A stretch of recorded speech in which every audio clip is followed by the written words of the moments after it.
Ladies and gentlemen, welcome to Lekwa-Teemane podcast. Intellects, actually. This is how I'm supposed to start. Intellects. Welcome to #Lekwa-Teemane podcast. But hey, forgive us because of this is our first episode shooting for Lekwa-Teemane podcast. So we are not perfect, you understand this. So we just decided to start this podcast as well, just like everybody else, and start shooting and making everybody aware, of the challenges that we as people are facing in this world, whether it's going to be religious, whether it's going to be political, it does not matter.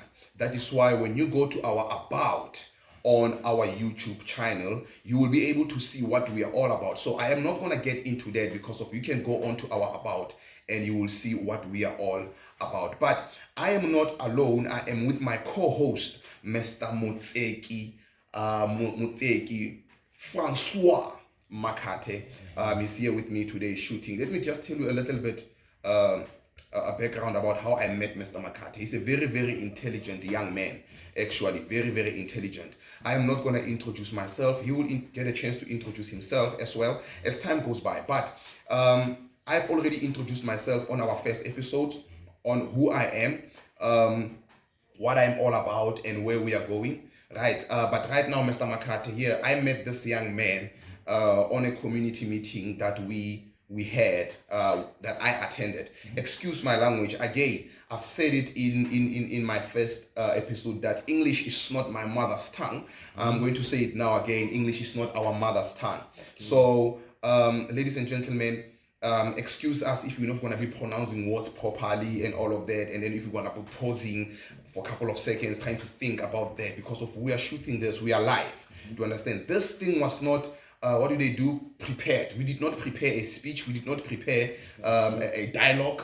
You understand? Like, oh, this is how we're going to speak, and then you must respond this way. No. We are shooting this directly from our minds and all of that. So, Mr. Makate, I met him at a community meeting. I think it was May, right? Yeah, it was around May. Yeah, it was around May, yeah? So when I met him, we were given a chance to speak, and raise our concerns. The mayor was there, our current mayor was there, the speaker was there of the ANC, the municipal manager was there. In fact, I think the entire administration of the Lekwa-Teemane municipality was there. So they gave the community a chance to keep on to speak and raise their concerns. Mr. Makate was there, and then I heard this young man speaking. I think I spoke after him, or he spoke before me. I don't know, but I heard this young man speaking, and right there and then I was like, damn,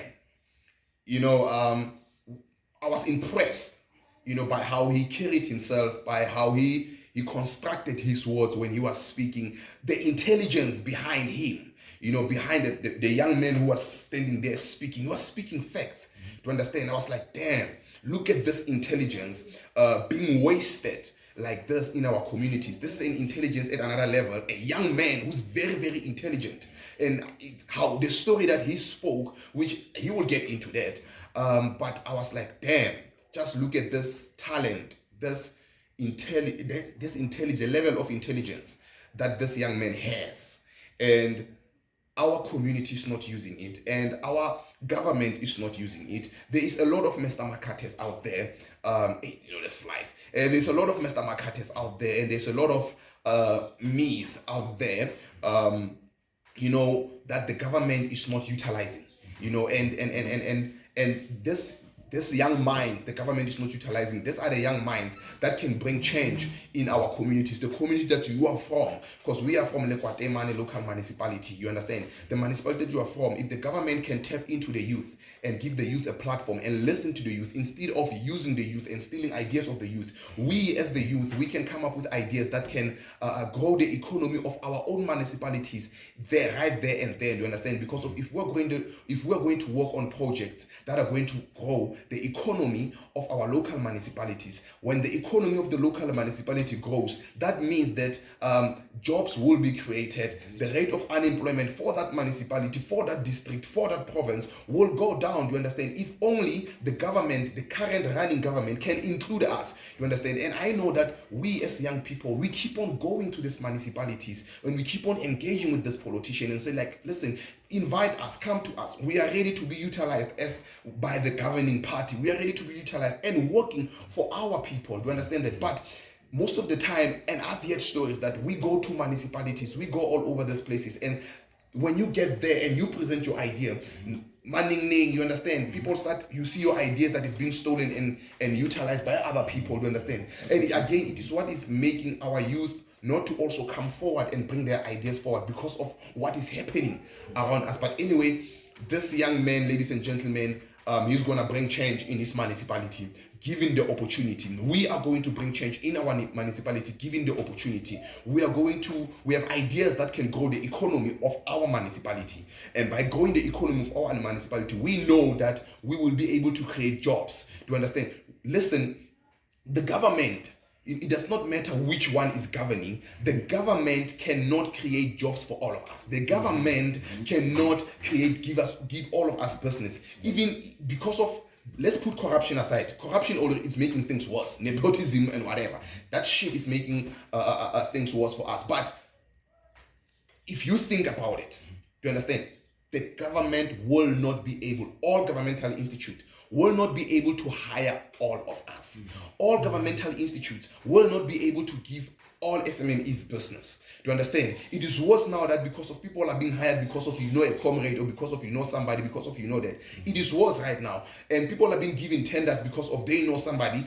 I'm giving you this tender, my guy. And then after giving you this tender, you must give me something, or you must give a brown envelope. Listen, this is reality. This is what is happening in our municipalities and in our governmental institutes. Do you understand? But with that being said, not all governmental officials or employees are corrupt. I want to put that there, straight there. We have governmental institutions from Department of Health, from the Lekwa-Teemane local municipality, from SAP, South African Police Department, from Correctional Services, from Home Affairs, Department of Social Development. The list is endless. Not everybody in those departments, not all employees in there are corrupt and are against our people. In fact, I believe that the number of good, righteous, innocent employees of the government is little. Do you understand that? So the number of bad ones is overpowering the good ones who want to make change. Do you understand? So we cannot paint everybody in those governmental institutes with the same brush. We cannot do that. It's going to be wrong of us to do that. Do you understand? So we have to put it out there that not everybody is bad in these governmental institutions. Not everybody is bad. We have to put that out there. But with that being said, let me give over. I know when I spoke with Mr. McCarthy, he was like, no, listen, brother, I think I must do my introduction in the middle of our shooting. So I don't know, Mr. McCarthy, do you still want to go with that idea, or you want to introduce yourself now, who you are, you understand, and all of that? You know what? I think the introduction should be put aside because of now. We want to address a certain issue which is very serious. Yes. Which is not receiving attention as it should. Which is gender-based violence. So I think let's use this opportune moment to focus. I agree. Yes. Yes. So without wasting any time, I'm going to get into it. You understand? Like try to paint a certain picture. You understand? All right. I understand. Before you get into it, yes, the topic for today is gender-based violence. Now, before we get into it, listen, we are not going to try and act smart. And yes, there are certain things that we're going to use the wisdom that we receive from God. You understand that to speak with you. You understand? But there are certain things that we have made notes on. You understand? So, which I would like to read out before we start with today's topic. The notes is that who are the primary victims of gender-based violence? So both women and men experience gender-based violence, but the majority of victims are women and girls, right? Gender-based violence and violence against women are terms that are often used interchangeably, as it has been widely acknowledged that most gender-based violence is inflicted on women and girls by men. Listen, apologies by pronouncing that word, but yes, the topic for today is gender-based violence, and as we have heard, you understand that gender-based violence, most of the time, the victims of it, and it is the truth. We are men. It is the truth. The most victims of gender-based violence are women and girls, inflicted by men. Do you understand? It is the truth. Gentlemen, we need to face the fact, it's a problem. It's a disease. But then, Do you understand? So, yeah, over to you, man. But then I think as much as it is fact, we should not take away the fact that men as well are being abused. Yes, definitely. Apologies, let me switch this phone off. No, it's okay. Apologies about that. Let me switch this phone off. Carry on.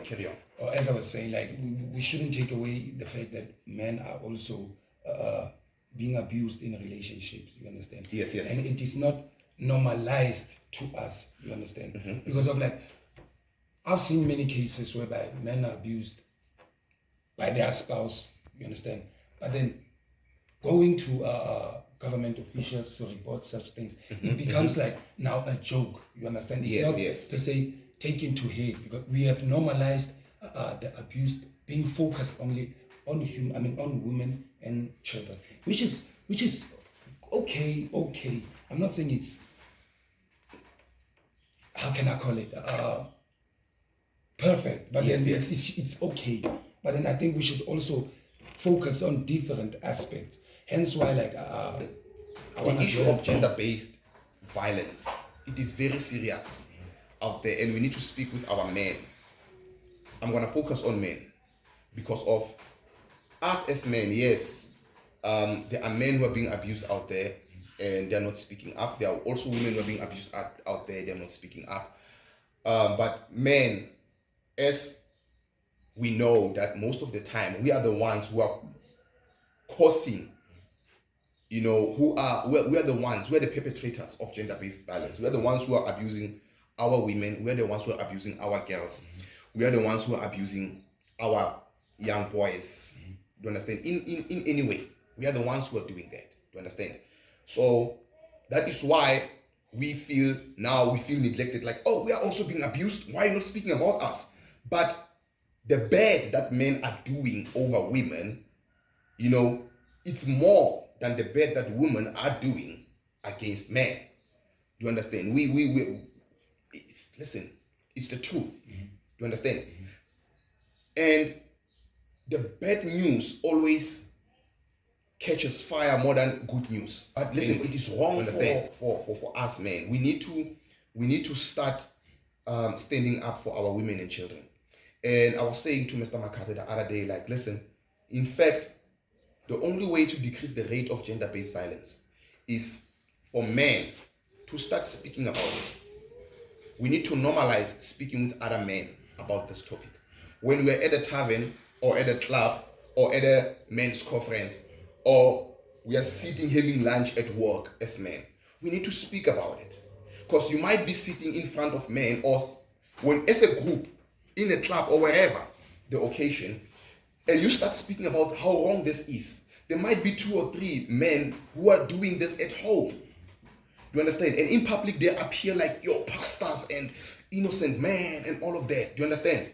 But at home, they know when they get there, they are abusing our mothers and sisters. They are abusing our younger sisters. Do you understand? They are abusing our grandmothers. Do you understand? So when you are speaking up about it right there and then, and saying, but guys, this is wrong, you might be psychologically, changing an abuser's mind right there, because we are not written abusers. Do you understand? It's not written on our faces. So you might be speaking to somebody and changing their type of thinking, like, yo, shit, what I'm doing is wrong. From now on, I need to start carrying myself in this manner. Do you understand? So Men, listen, we're not going to live in a world that is zero free of gender-based violence, but we can decrease it by speaking up about it.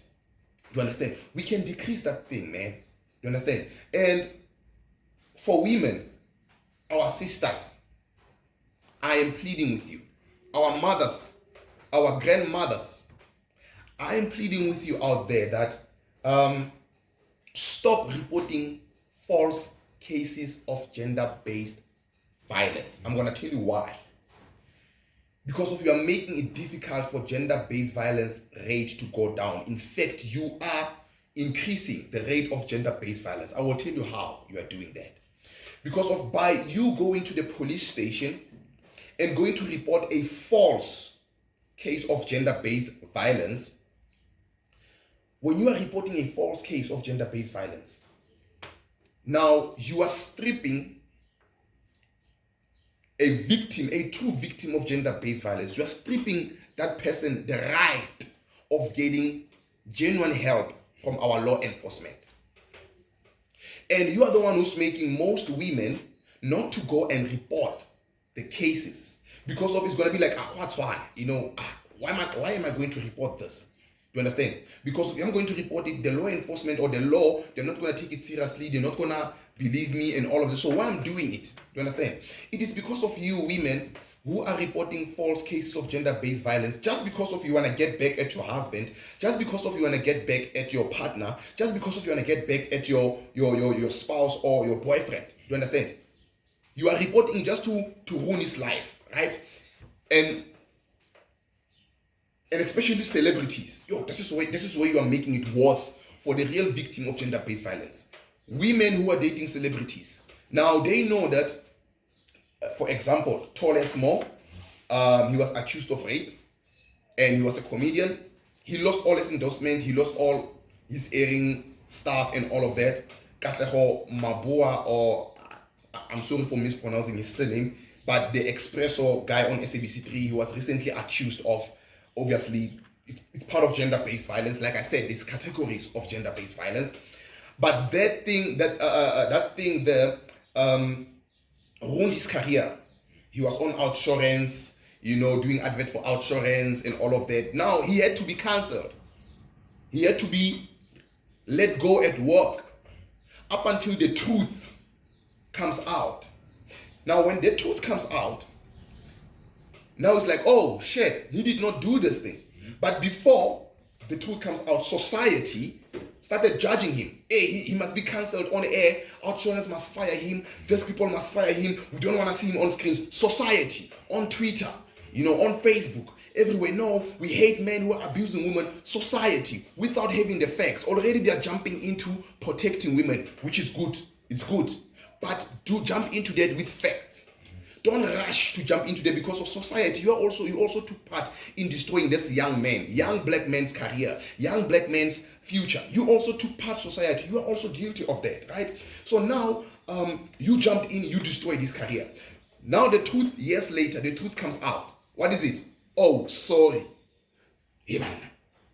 Sorry. This man lost his job. This man lost his career. This man lost his dignity and integrity. He was crucified without evidence. Why do we have the law, the legal system? If we're going to crucify somebody, become the judge and say somebody must be removed from air, they must lose their jobs because of we as society are saying so. Outsurance will listen to that because of Outsurance is also a company. They do not want to lose clients. Do you understand? But now, this man is not the only one who's losing out. Outsurance is also losing out. How is Outsurance losing out? They paid for that advert to be aired on TV, to be aired on radios. Outsurance paid for that.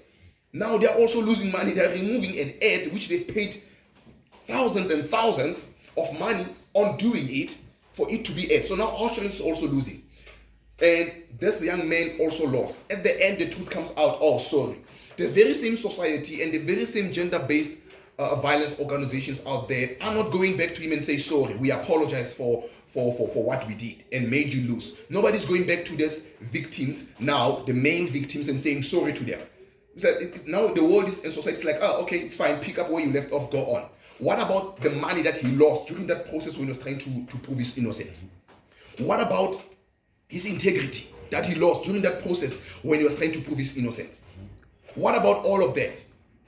Now, let's get back to why now you are causing real victims to receive help and justice of a real perpetrator who is really abusive. You understand? Now, a celebrity's case goes to court. Pay attention. A celebrity's case goes to court, right? He's accused of gender-based violence, right? Now, let me say Judge Makate is hearing the matter in court, right? Mr. Katleho's attorneys or advocate are representing him.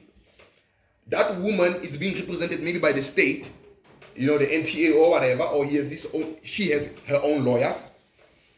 Now the case is in court. It's moving, right? Now, Katleho's lawyers needs to prove to the court that these accusations are false accusations. They are not true. The ladies advocates are trying to prove to the court that Katleho is lying, right? Now what's happening is this. At the end, Katleho's lawyer wins the case. Katleho's lawyer wins the case. Katleho wins the case, and it's true that he did not abuse this woman. The woman was lying. I'm using an example. This case is as an example, right? He loses. She loses. Katleho wins. Now that case gets captured by the legal system with a case number of 1234557. Now Katleho won. The woman lied. It's proven. It's there. Judge Makate rules in Katleho's favor. You were lying because of evidence 1, 2, 3. You failed to bring the evidence forth and all of that. You lied. The case gets registered in the legal system, right? Now, Miss Van Wyk, right? Miss Van Wyk's husband is abusive. Mr. Van Wyk is literally abusive towards Miss Van Wyk. Do you understand that? Hey, Mr. Van Wyk is beating up Miss Van Wyk, physically, or maybe it's not even physically. Maybe he's find ways of beating her in a way that police are not gonna show. Mr. Van Wyk is literally abusing this woman. It's literally a case of gender-based violence now. Do you understand? It's literally that case. It's real. It's happening. Do you understand? So now, Miss Van Wyk goes and opens a case at a police station. Now the case goes to court, right? Mr. Van Wyk has money. Mr. Van Wyk hires a team of advocates.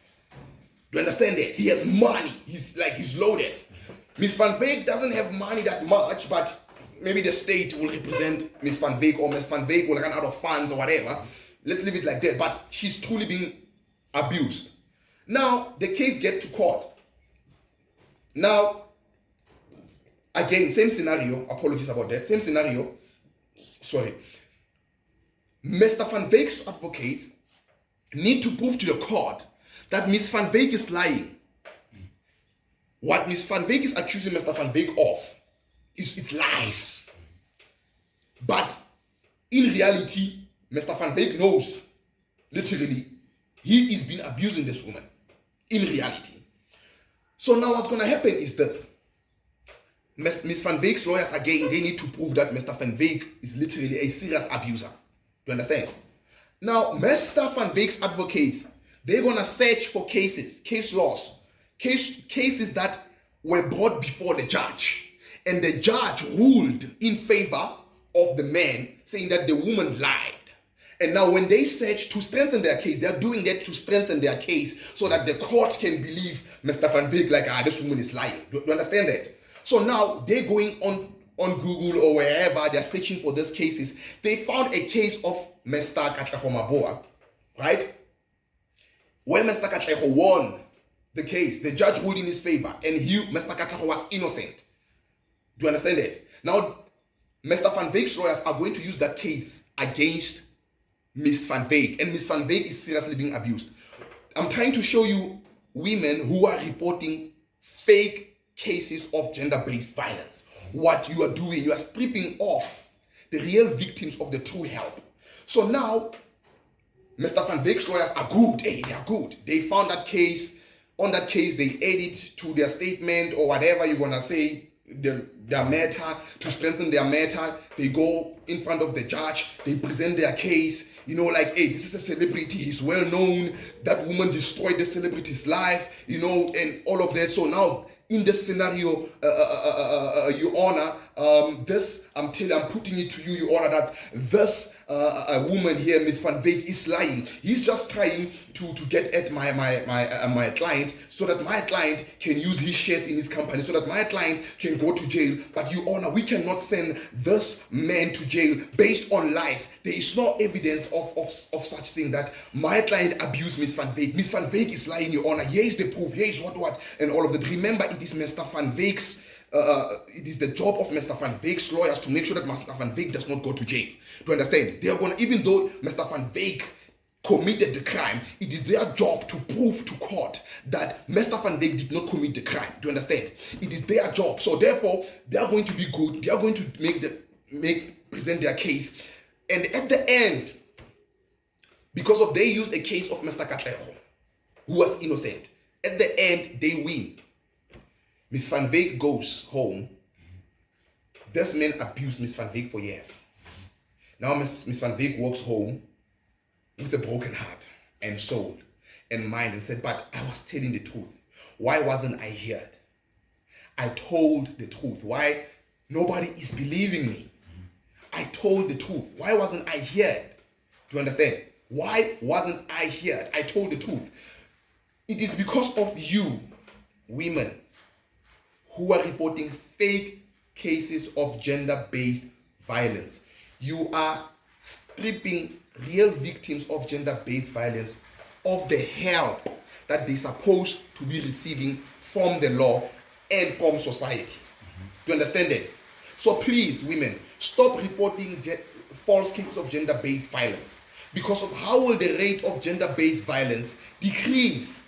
How will it decrease when you are reporting false cases? Because of now, the police officers at any police station, now they're like, hey, they have to approach this thing very carefully now. Like, hey, what if this woman is lying? Now, they're going to start asking you hardcore questions to try and find out if this claim or if this accusation is true or not.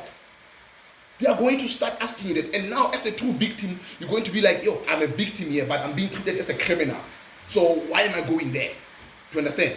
So that is why the only way that men can help decrease the rate of gender-based violence, and the only way society can also help to decrease the rate of gender-based violence, is for us, is for us to stop, is for women to stop reporting false cases of gender-based violence. So now this is a woman who is falsely accusing this man of gender-based violence. You understand that? Just to ruin his reputation, just to ruin his source of income. How can you accuse a man, tell lies about somebody whom you married and took vows, saying for better or worse? Somebody you've been sleeping next to.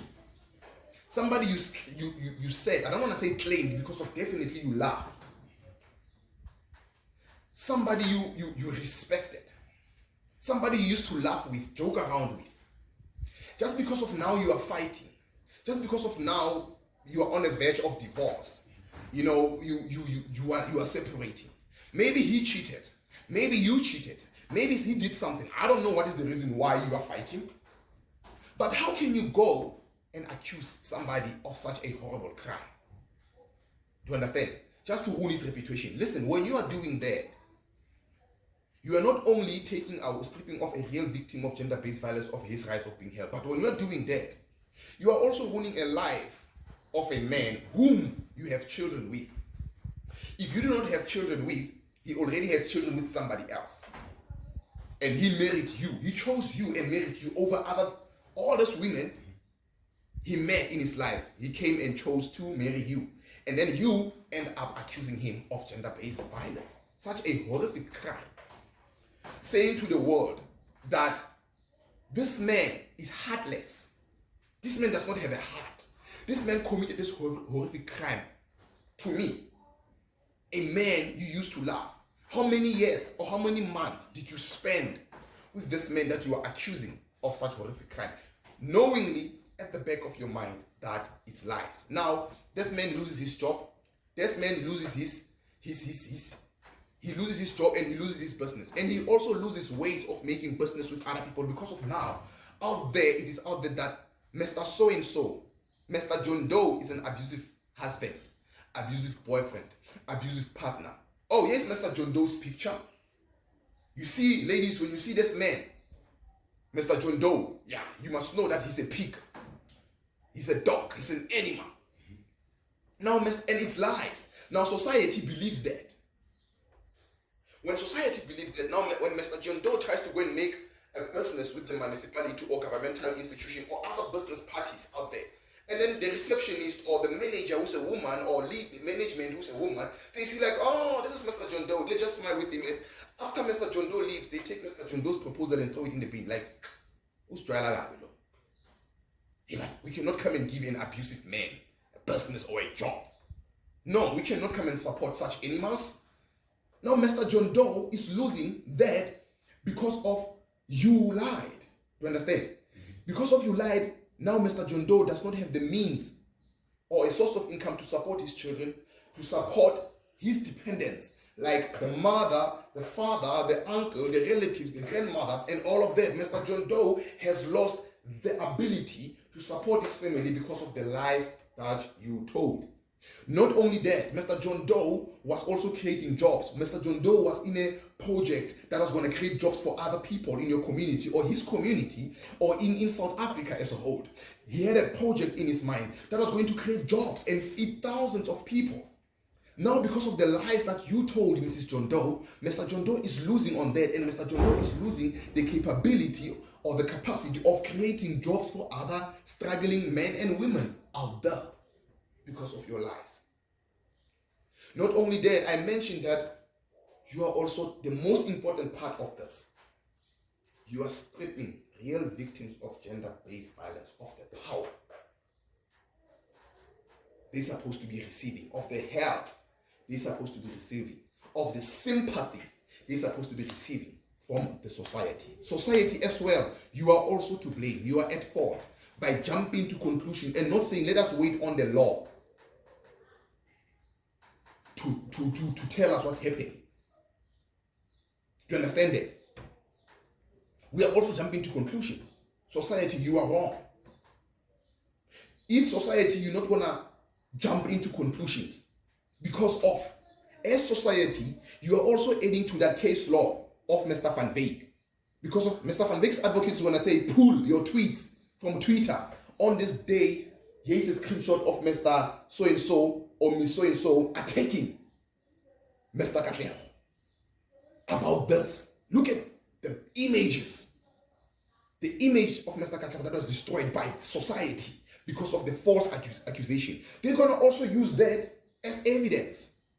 Society, you are also to blame. Do not jump into conclusion. Do not judge these people. Do you understand?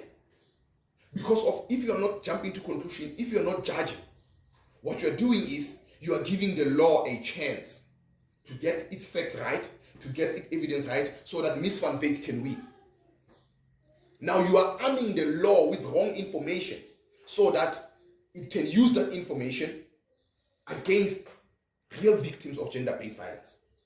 You are arming the law because of, as society, you have already armed the law to say like, look at that man, he lost everything because of society and because of false accusations. Do you see that you are arming the very same law that is probably doing a little bit less to fight gender-based violence?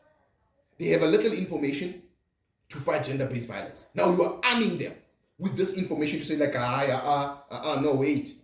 No. See, you are coming to report a case of gender-based violence. What did he do to you? Where's the evidence? Where's the bruises? Why did you wait so long to report the case? Then why are we only coming now? No, you are lying. Don't tell the truth. You understand? Tell the truth. And now the real victim is like, yo, you know what? Let's not open this case. I'm closing it. I'm leaving it. Because of now I'm being crucified by the very same law that is supposed to be standing with me. It's treating me like a criminal. Why? It is because of society's action towards such cases. It's because of false women accusing men of gender-based violence when it did not happen.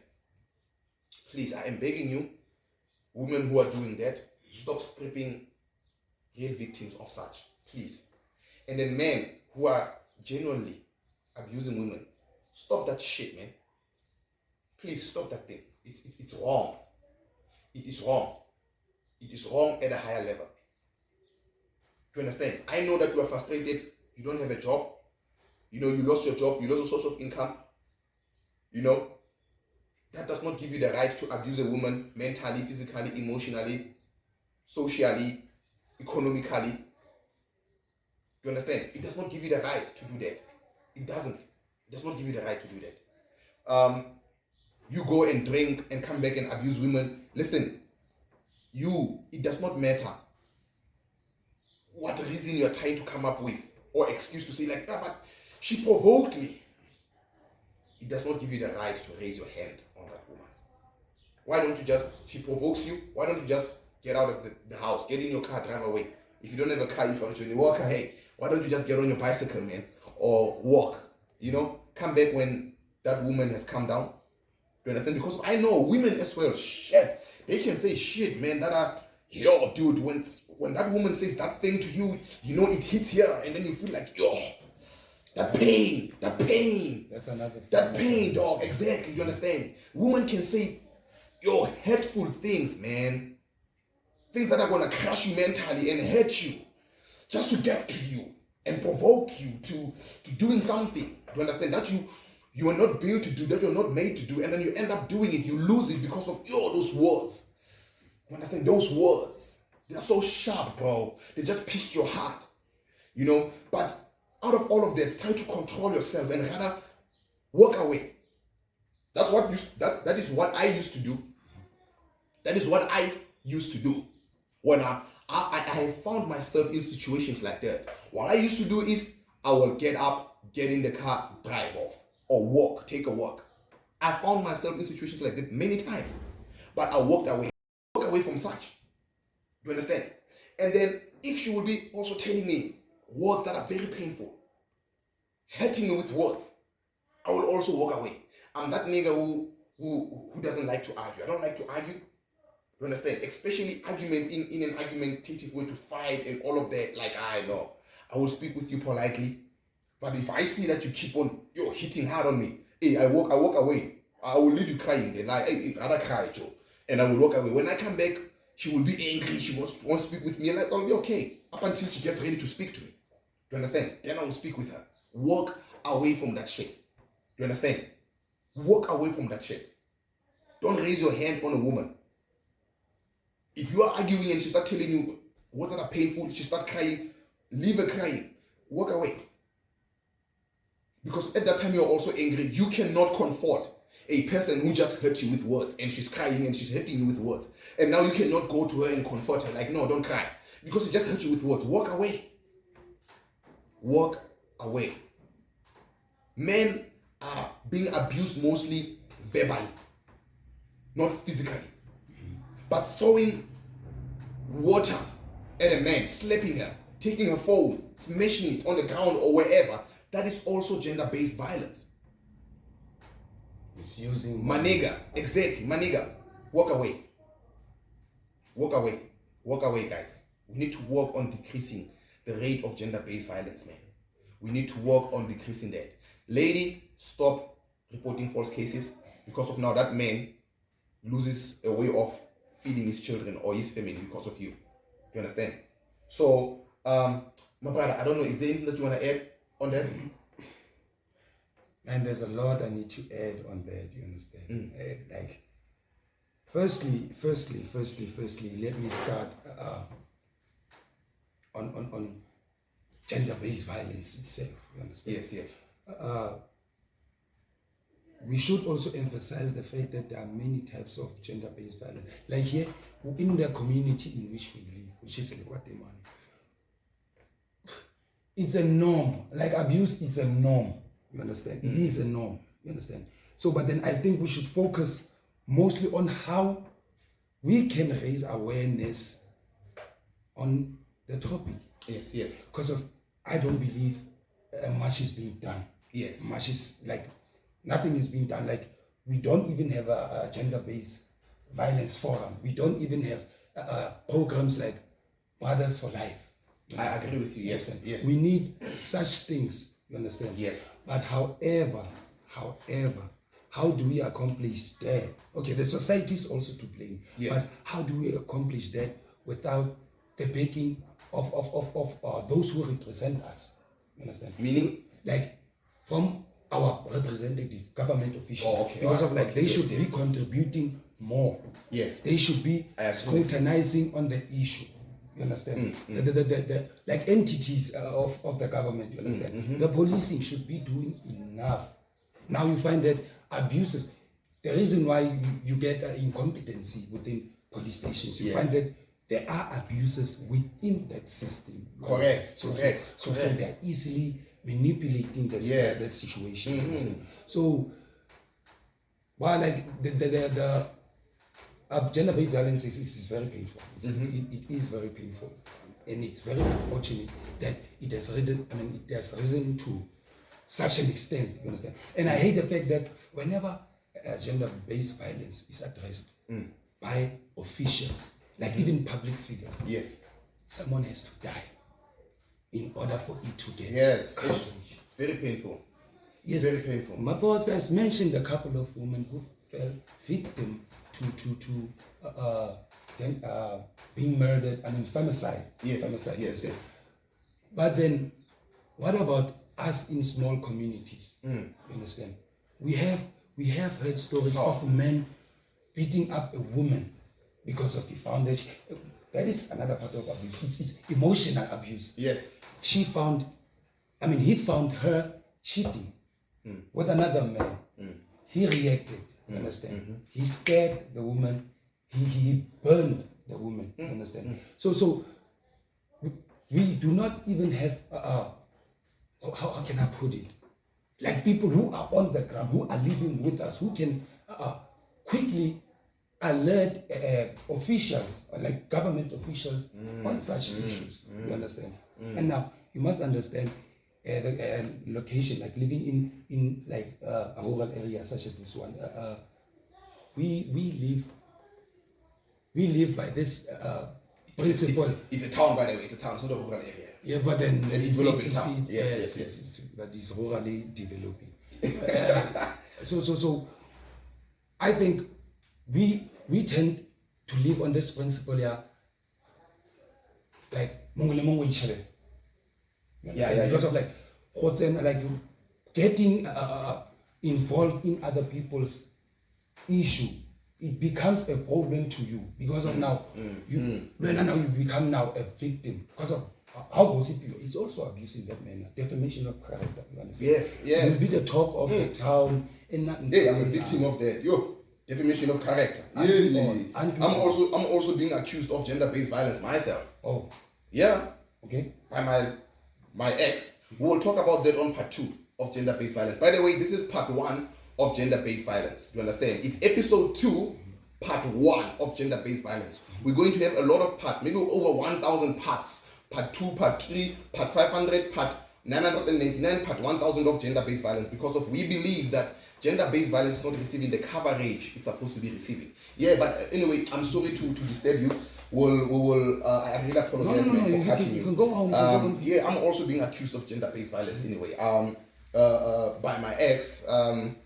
The video was released on social media. I think it was on around June, and I saw the video in August. Somebody was like, "Hey, did you see what's happening? What are they saying about you?" When I look at them, like, but when I saw it, I was my heart. I was broken. I was that thing hurt me to Hey, but even now when I even think about the thought of what I'm being accused of, which is it's a lie. It's a lie basically. Those are lies. It's not the truth. But it's hurting to I was like, you know what, this is the person I lived with. You understand? This is the person I married. This is the person I was sleeping next to. I woke up next to. This was my ride or die, despite the reason why we fell out. I still believe today that we fell out because of that party, by the way, not because of us, not because of me and her. I strongly believe and I stand on that shit. 100%. As God is my witness. We fell out because of third party. Other people intervening in. That's what I believe. She might have her own opinion about why we fell out. You understand? But I believe and I stand by that shit that we fell out because of third party. People intervening in my marriage, in our marriage. So yeah, man. When I saw that, it broke my heart, man. It broke my heart, bro, and my heart is still broken even today. That's I'm being accused of a horrible crime, and being accused of being heartless. You know, and yo, it's on a small town like this. To understand, it's we live in this town, and listen, I'm unemployed. Do you understand? And I'm trying to you know, I mean, SMME, you know, registered a couple of persons trying to make a living and all of that. Corruption is not making it easy and shit. You know that, man. You know that. It's a small town. Everywhere I go to put in my company, say, hey, look me up on Central Supply Database, give my company business and all of that. It's a small town, my guy. You understand? It's a small town, and those news broke out. You can imagine, you know. And before I saw that, you understand? Before I saw that. I used to see people looking at me funny way, especially women, but I could not understand. Like, yeah, especially in town and around, I'm like, why is this lady looking at me like that? Like, yo, you know, I couldn't understand. But when I saw the clip in August, I was like, yo, okay, so that was the reason why. You understand? But it broke my heart, my man. It broke my heart, and that is gender-based violence. I'm being accused of gender-based violence. Not only that, because of its lies, it's defamation of character. Because of it's a lie, it also falls under defamation of character. You understand? But anyway, we will speak about that in part two. We'll speak about that in part two. But I just want to tell you out there that what I'm being accused of, it's a lie. Me, that person, hey, you can interview the people I grew up with in my hometown. You can interview all my exes, you know, interview all of them. I've never abused women in any way. You know, I was literally raised by women. I was surrounded by women. I was raised by women. You understand? That is why I will never abuse a woman. You understand? In any form. You understand? But anyway, it's fine. It's fine. Anyway, sorry, man. Part two, we can touch base on that, but I like to live a private life, my brother. You know, I don't like to be in the spotlight. But I guess now I'm going to be in the spotlight since we're having a podcast. You understand? If I need to cover that on part two, I will cover it. But I don't think I will cover it though. You understand? I strongly believe that she did what she did because of she's hurting. Ne? She did what she did because of she's hurting and angry. But she's hurting and angry at the wrong person, at me. She knows who she's supposed to be angry at, the people she's supposed to be angry at. I did not cause us to separate. You understand? I did not file for divorce, she did. You understand? I prioritized us over other people. I was like, I'm prioritizing me and you first, our marriage first, our family first, what we're trying to build first, us first, and then our families will come after, our friends will come after. I'm prioritizing. Isn't that marriage? What it's supposed to be about? Was I wrong to try and prioritize us first? No. Yes, I might have fell out and with the people she was close with and all of that. Because not my fault again. By the way, I believe that. Maybe they have their own opinion that it's my fault. Not my fault anyway. But I was like, I will fix those relationships. I got, WhatsApp messages, voice notes, communication between me and her telling like, no man, I'm not saying that, it's over. Me and the people we are close with, we will never get along. But I'm saying, let's put me and you first. Let's put our family first. Do you understand? The family that we're trying to build. Meaning, you, the kids, and I, we are a family. Right? We put us first, what we're trying to build first, right? And then those we do not get along, maybe you're not getting along with somebody in my family. We'll worry about that later. Maybe I'm also not getting along with somebody in your family. We'll worry about that later. Let us fix us first. Let us fix us first. I even said that the last time we spoke, and I was like, let us fix that first. We'll worry about other people later.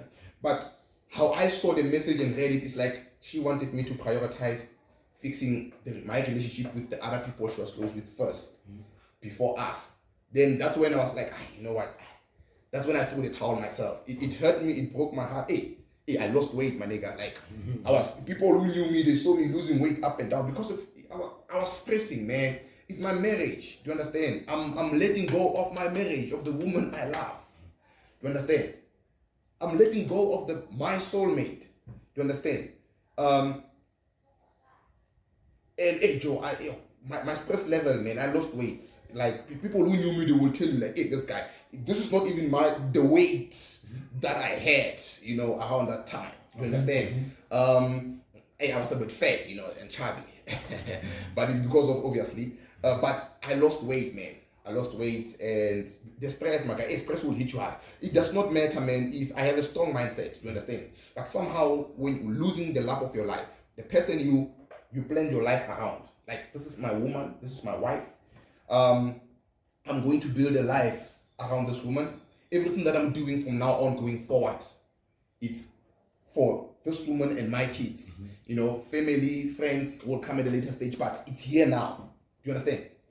That's my type of mindset. That's my type of thinking. That's my type of mentality. Do you understand? That's how I think. We come first. Me and my wife and my kids, we come first. I'm building for us first. And then my family extended, they will come after. Do you understand? But anyway, man, listen, we fell out because of that. Hey, you know what? We need to cut this thing out. This was about gender-based violence. But anyway, no, I don't know. You do that. Yeah, it's part of it. It's part of it anyway. As I was accused of gender-based violence, it's an example. I think we don't need to cut it out because of it links to people. They just cut certain things. Yeah. Certain. Do you understand? Yeah, but anyway, that's my story around the accusation of gender-based violence. I cannot go into detail because of, like I said, I believe that she was hurt. She's angry and hurt, but at the wrong person. Do you understand? At the wrong person. Do you understand? Not, and the reason why I'm still skeptical about laying charges of defamation of character and all of that is because of, at the end of the day, even though she's not thinking about that, the consequences of it, I'm thinking about it, that she's the mother of my kid. We share a kid together, you understand? She did not think of the consequences of what she's doing, but she's the mother of my kid. I have to think about that. Am I gonna go ahead with the case of defamation of character? Am I going to go ahead with taking the clips that she posted on social media and saying, this is a podcast, here is the clip, look at her facial expression, look at that, she's lying, this is what happened, and I'm airing our laundry out there. Like, nah, I'm not gonna do that, man. I'm not gonna do that. Let society judge me, because society has already judged me on that without hearing my side of the story. Society has already judged me, so it's fine. Society can continue judging me, you understand? Because of, if I'm gonna take this matter to court, it's defamation of character, and I come with the evidence and I put it there, and I win the case, what do you think it's gonna do again? It's gonna add to Katlego Boy's case. Do you understand? My case, I won. She lied about it, I won. Somebody, Mr. Van Beek, is gonna get my case and use it against Ms. Van Beek, whereas Mr. Van Beek was genuinely abusing Ms. Van Beek. And I did not abuse anyone. And now I took the matter to court, I proved to court, I won. Now my case is registered there. And now some perpetrator who's genuinely abusing women out there, they're gonna use my case to win and use it against a woman who's generally being abused. So I have to think about all of that. When I saw the video and everything, I was thinking about all of that. Look at me, I'm being hurt, I'm being portrayed as a bad person out there, but I'm thinking about, what will this case do? If I go to court, I win, registered on the database, what will it do to real victims? I had to think about all of that. And I had to think about she's the mother of my child. We might have fallen out, we might not be speaking, but come on. But anyway, apologies, man. Can I ask you something? Yeah. What's your take on the death penalty that women have put forth, that it should be like the punishment of abusers? What's your take, like in a small summary? You understand? Mm-hmm. What would you say? Like, what's your opinion about it? Okay, it's a good question. It's a good question. Listen, I don't think the death penalty should come back. I don't think the death penalty should come back. In South Africa, they used to call it hang palo when they were hanging people and all of that.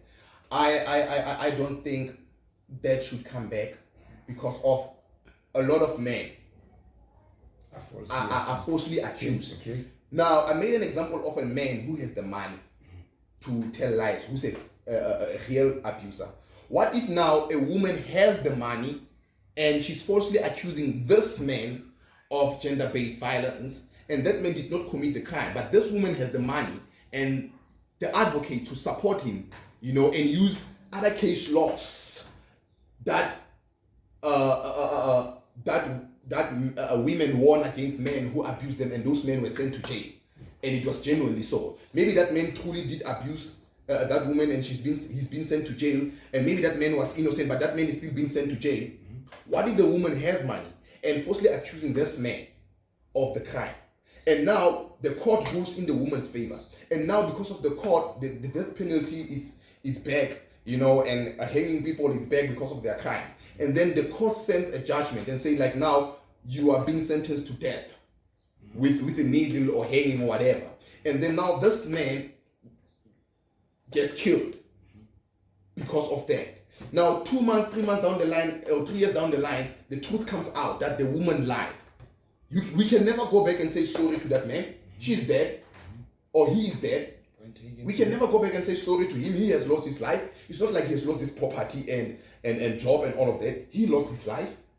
You understand? So that is why we can never ask for a death penalty to come back for gender-based violence or for any crime for that matter, because there are other people who are being victims and are innocent, and they are being charged and sentenced for crimes that did not commit because they had a poor legal representation. Okay. Do you understand? Mm-hmm.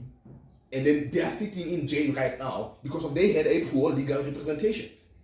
Do you understand? Mm-hmm. So we cannot say death penalty must come back. So what other alternative do you see that can work beside the death? No, I hear that you are disagreeing with the death penalty. Yes. I think women have placed it forth because of they feel as if the justice system is failing them. Yes. Which is failing them. And not only them, but like all of us, it is failing us at some point. Yes. So like from your own perspective, you understand? Do you think what do you think can be done besides, let's take now the death penalty aside, what other how can I put it, what other opinions can like options can be used in order to try and just subsidize the high increase of you understand? I get what you're saying. So listen, first thing I would like to say that law and justice are two different things. In an ideal time they might coincide, they might look like they are the same, but law and justice are two different things. The law will state that you are guilty because of section so and so act what states that your actions, they fit the criteria of that act or whatever. So therefore, you are guilty of that. Let me use this example. Let me say the law of South Africa on the road says, if you hit somebody at the back, you are driving, and then I bump into you at the back, the law states that I'm the guilty one because I had clear visibility, I had clear vision, I could see where I'm going. So I should have seen what is happening and applied brakes and stopped before I could collide with you, right? Despite that, you are the one who hit dead brakes in front of me because of you saw an animal or something happening in front of you. I don't know, but you hit a dead brake. You caused me to collide on you, even though I was using the legal distance, following distance, whatever, right? So the law will state that it is my fault because I had a clear visibility, right? Unless I can prove beyond reasonable doubt that it was you. But when we are in a court of law, their law will use that case study, that law, that system, and say that it's no, as per this law, as per what insurance, Asupol, versus Mr. So and so, you understand? Because of that, it is your fault. But now, justice, this is where justice needs to come in. The justice will be, yes, the law says so, but the justice will be, but I tried avoiding you. I went to the fast lane, you went there.